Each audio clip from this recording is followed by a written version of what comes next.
Okay, folks, I'm not sure where they're getting this Mandela effect from, because I've done my research and there's plenty of proof that Mandela was alive well after the 1980s. And there's plenty of history to support that. And I'll provide a link in the description where you can actually go and see all that Mandela, all that was recorded of his history after the 1980s.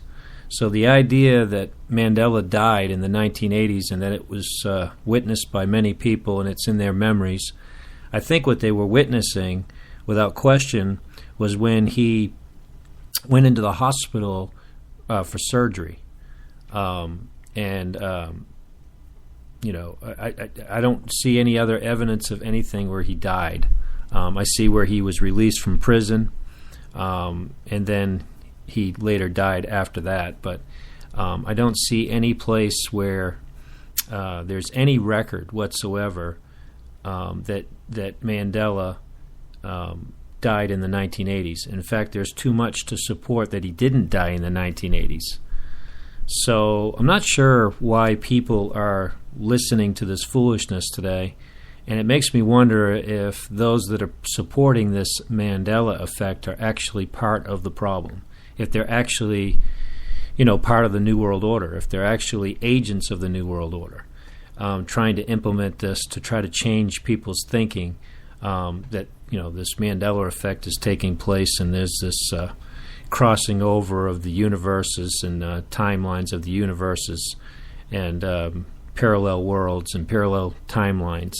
But it simply can be explained away simply by saying that they're just now catching up on the internet with the digitation of information from newspapers and such from before the internet was before the internet was in being, before we had the internet. Before we had the internet,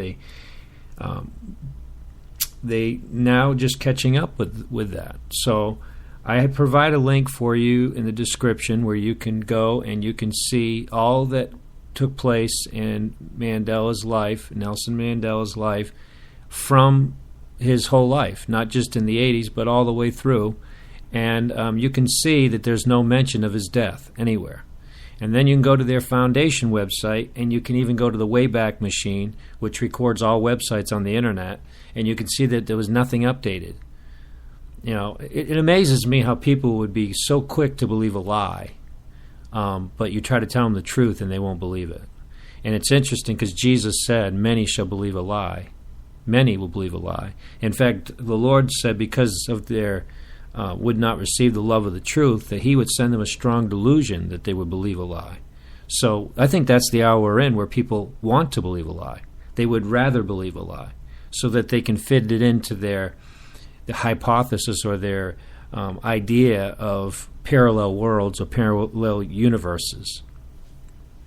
Anyway, I'd like to hear your comments, and don't forget to subscribe to our channel. Thanks.